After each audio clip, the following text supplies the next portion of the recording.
की इथले राजकीय पक्ष जे आहेत हे राजकीय पक्ष आदिवासी समूहाला फक्त आरक्षित मतदारसंघामध्येच उमेदवारी म्हणून त्या ठिकाणी कोणतात आणि आपले स्वतःचे असणारे पिट्टू जे आहेत ते निवडून आणतात आणि आदिवासीचं विकास जो झाला पाहिजे तो विकास आपल्याला झालेला त्या ठिकाणी दिसत नाही।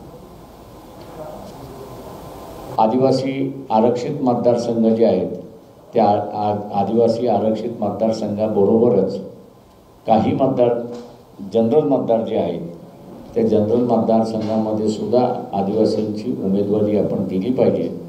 कारण का आदिवासी एरियामध्ये दोन भाग आहेत, एक TP भाग म्हणजे ट्रायबल सब प्लॅन आपण ज्याला म्हणतो तो एक भाग आहे आणि एक असणारा OTP एरिया आहे म्हणजे आउटसाईड ट्रायबल प्लॅन असं जे आहे।